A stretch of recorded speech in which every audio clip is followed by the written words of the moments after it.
राजकारणाची परिस्थिती ही परिस्थिती सापेक्ष जरी असली तरी ज्या पद्धतीच्या परिस्थित्या बदलत जातात आणि त्या पद्धतीने राजकारणाची गणित बदलत जातात. खऱ्या अर्थानं हे महाराष्ट्राच्या पटलावर अनेकदा घडलंय. अनेकदा अशा अनेक परिस्थित्या आमच्या महाराष्ट्रात आल्या आणि त्या पद्धतीनं सामाजिक परिवर्तन होत गेलं. सध्याच्या परिस्थितीमध्ये ज्या पद्धतीनं अजित पवार यांचं अकाली निधन झाल्यामुळं ज्या पद्धतीनं राजकारण पूर्णपणे फिरलं आणि सत्ता परिवर्तनाच्या एक वेगळ्या पद्धतीची कलाटणी आम्हाला पाहायला मिळाली. वास्तविक स्वरूपात ही कलाटणी सर्वसामान्य माणसाच्या संदर्भातून खूप मोठी वेदनादायक आहे. कारण ज्या अजित पवारांनी या महाराष्ट्रातल्या सर्वसामान्य माणसाची एक नाळ जोडून सर्वसामान्य माणसापर्यंत विकास काय असतो याची खरी ओळख करून दिली. भलेही सत्ता कारणामध्ये गणित अनेक वेगळ्या पद्धतीने मांडली जातात आणि या वेगवेगळ्या गणित मांडत असताना ज्या पद्धतीनं मुख्य राष्ट्रवादी म्हणजे शरद पवार आपल्या काकांकडून ते विभक्त होत असताना त्यांनी याच समीकरणाची जाण ठेवून सर्वसामान्य माणसाचा कल हा कशा पद्धतीने याचा जो अंदाज घेऊन आपल्या वेगळा गट स्थापन करून सत्तेत सहभागी झाले. या सत्तेत सहभागी होत असताना त्यांच्यासोबत आलेली जी वज्रमूठ होती म्हणजे सुनील तटकरे, प्रफुल्ल पटेल, छगन भुजबळ, धनंजय मुंडे अनेक असे कार्यकर्ते की ज्या कार्यकर्त्यांना एक सामाजिक परिवर्तनामध्ये एक नवीन चालना हवी होती. कारण ज्या पद्धतीने उत्तर भारतामध्ये राजकारणाचे गणित हे व्यक्तिनिष्ठ होत चाललेले आहेत आणि समाजकारणामध्ये त्या व्यक्तिनिष्ठ राजकीय परिस्थितीचा महाराष्ट्रात तरी पुरोगामी असल्यामुळं महाराष्ट्रात त्याचा निभाव लागणार नाही. कारण की मागच्या दशकामध्ये आम्ही पाहिलं ज्या पद्धतीनं शिवसेनेच्या दुभंगण्याची जी कारणं आहेत ती फक्त व्यक्तिनिष्ठ राजकारणामुळे आहेत. ज्या पद्धतीने राष्ट्रवादीला तडा पडला त्याला ही सगळ्यात मोठी जर किनार पाहिली गेली तर ती ही व्यक्तिनिष्ठ राजकारणाचीच आहे. कारण एकाच घराची सत्ता आणि एकाच घराची जी मालमत्ता अशा पद्धतीचं जे समीकरण या राजकारणात मांडू पाहतायत ना त्यांना दिलेला हा खूप मोठा तडा आहे. एकनाथ शिंदेचं जे बंड झालं आणि एकनाथ शिंदेनी जे शिवसेनेच्या वेगळा गट स्थापन करून उद्धव सरकार हे पूर्णपणे उधळलं त्याचं सगळ्यात मोठं गमक याच ठिकाणी दडलेलं आहे. कारण की सामाजिक परिवर्तनामध्ये फक्त एक व्यक्ती म्हणून जर तो केंद्रीय बिंदू होत असेल आणि सामाजिक परिवर्तनामध्ये त्यांनी घेतलेले निर्णय हे समाज हितकारी किंवा पक्षाच्या हितासंदर्भात जर तडजोड करणारे असतील तर 100% अशा पद्धतीच्या वृत्त्या आम्हाला नेहमीच पाहायला मिळतात. महाराष्ट्राचा इतिहास थोडासा मागावा घेतला तर याही संदर्भात याच पद्धतीनं कारण की वसंतदादा पाटलांसोबत काय झालं, शिवराज पाटील निलंगेकरांसोबत काय झालं, तर ह्याच्या सगळ्या जर चर्चा काढत बसलो तर या चर्चेमध्ये फक्त आमच्या हातात फक्त वितंड वादांना फक्त हाताला लागते. तर वास्तविक स्वरूपात ज्या पद्धतीने सुरुवातीला म्हणलंय की हे राजकारण हे वेळ सापेक्ष असतं.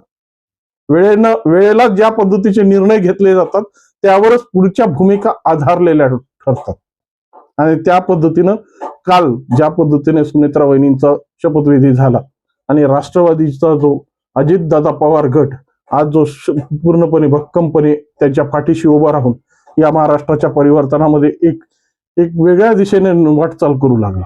खऱ्या अर्थानं अनेक नरेटिव्ह सेट केले जात होते, अनेक पद्धतीनं प्रयोग केले जात होते आणि तो प्रयोग पुणे महानगरपालिकेत आणि पिंपरी चिंचवड महानगरपालिकेत करण्यात आला. पण त्याचे परिणामही काय झाले आणि या सगळ्या परिणामांची जी परिणिती आहे या सर्व परिणामांचे जे काही निष्कर्ष आहे ते सुनेत्रा वहिनींच्या समोर स्पष्टपणे मांडलेलं आहे. कारण की सुनेत्रा वहिनी जेव्हापासून अजितदादा राजकारणाचे गणित मांडत होते तेव्हापासून एक भक्कम आणि तटस्थ तटस्थ भूमिका घेऊन त्या सुनेत्रा वहिनी त्यांच्या पाठीशी उभ्या होत्या. प्रत्येक दादाचं पाऊल ह्या ते स्वतःच्या डोळ्यांनी पाहत होत्या आणि या सगळ्या घटनांच्या मागे होणारे परिणामही त्यांना स्पष्टपणे जाणवत होते. बारामतीतल्या लोकसभेच्या निवडणुकीच्या वेळेस ज्या पद्धतीचे ताशोरे ते सुनेत्रा वहिनींवर ओढण्यात आले ते इनडायरेक्टली ते दादांवर मारलेले ताशोरे होते. परंतु सुनेत्रा वहिनीवर ज्या पद्धतीच्या परिस्थित्या मांडण्यात आल्या त्याच्यावरून हा निर्णय बहुधा हा निर्णय घेण्याची जी वेळ आली त्याचं कारण ती परिस्थिती आहे. आणि या परिस्थितीतून आज महाराष्ट्रामध्ये अनेक वारे वाहू लागलेले.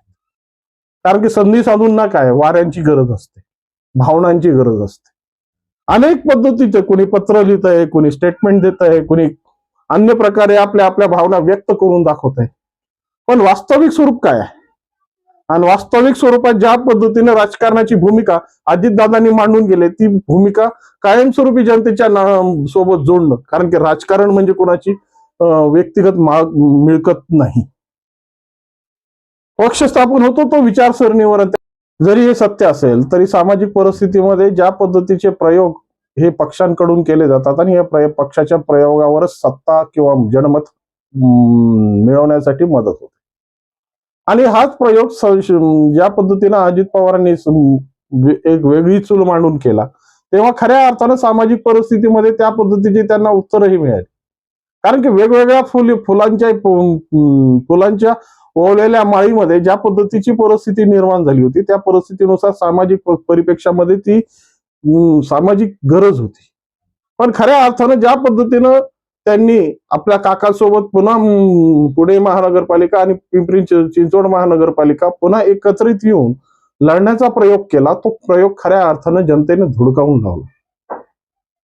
या अशा पद्धतीनं जर चालणाऱ्या निवडणुका जर सर्व ज्या निवडणुका जनतेच्या संदर्भातून आखल्या गेल्या असतील, जनतेच्या हितासाठी घेतलेले निर्णय घेण्यासाठी दिलेले अधिकार असतील, परंतु ज्या वेळेस हीच गोष्ट व्यक्तिगत पातळीवर सुरू होऊ लागते ना तेव्हाच खऱ्या अर्थानं या सगळ्या गोष्टींची उकल व्हायला सुरुवात होते आणि त्या ठिकाणी जनाधार संपतो, त्या ठिकाणी विश्वास संपतो आणि विश्वास आणि जनाधार संपला की आपोआप त्या गोष्टीची उतरती कळा समाज पटलावर दिसायला लागते.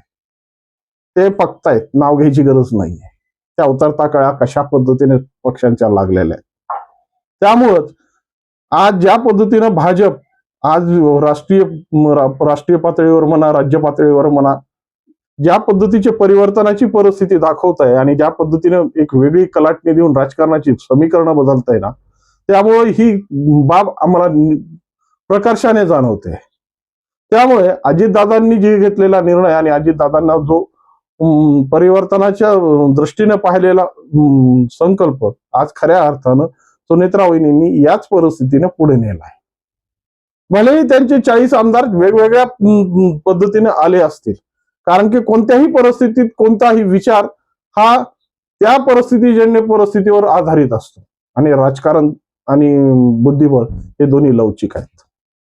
ज्या पद्धतीनं बुद्धिबळाच्या खेळामध्ये समोरच्या 8 सोंगट्या कशा पद्धतीनं काम करतील आणि मागच्या फळीतले हत्ती घोडे वजीर इव्हन उंट ज्या पद्धतीनं आपली चाल खेळतील त्याच्यावर सगळ्या राजकारणाच्या धुरा आधारित असतात, त्या पटाच्या धुरा आधारित असतात. त्या पद्धतीनं राजकारणाची भूमिका आहे. त्यामुळे या राजकारणाच्या भूमिकेमध्ये आज जरी त्या पद्धतीची परिस्थिती येऊन ठेपली असेल तरीही त्या परिस्थितीमध्ये ज्या पद्धतीने बाजारभुंग्यांनी आपला बाजार मांडलाय आणि खऱ्या अर्थानं हा बाजार मांडण्याची परिस्थिती जी ज्यांच्या माध्यमातून होते ते माध्यमाचे मुख्य आज चाय बिस्कुट खाऊन किंवा पाकिटं घेऊन ज्या पद्धतीनं स्वतःची मक्तेदारी चालवण्याचा प्रयत्न करतात. वास्तविक स्वरूपात आज ज्या पद्धतीचं विभत्स रूप या मीडियाचं पाहायला मिळतंय ना ते विभत्स रूपच येणाऱ्या काळात खूप मोठी अडचण आणणार आहे. कारण की फेकलेल्या तुकड्यावर जर नेरेटिव्ह सेट करून सामाजिक परिस्थितीला बदलण्याची किंवा सर्वसामान्य माणसाला वेगळं चित्र दाखवण्याची जी स्पर्धा सुरू आहे ती स्पर्धाच खऱ्या अर्थानं सामाजिक परिस्थितीला तोडणारी आहे. त्यामुळं मार्केटिंगच्या फंड्यात पडलेल्या अनेक जणांनी ज्या पद्धतीनं आपली परिस्थिती बदलून आज फक्त उचलेगिरीची परिस्थिती निर्माण केली, आज दावणीला बांधलेले अनेक लोक बघतोय की ज्या लोकांनी आपल्या आपल्या स्वतःच्या स्वार्थासाठी ज्या परिस्थिती मांडून सर्वसामान्य माणसाचा रास केलाय खऱ्या अर्थानं असा रास करणारी लोक ही या परिवर्तनामध्ये किंवा या नेरेटिव्ह सेट करण्यामध्ये सगळ्यात अग्रगण्य असतात. परंतु हे कितीही सेट करू शेवटी जनता आहे, पब्लिक आहे, पब्लिक सब जानती है. आणि याच मुद्द्यांवर खऱ्या अर्थानं सामाजिक परिस्थिती अवलंबलेली.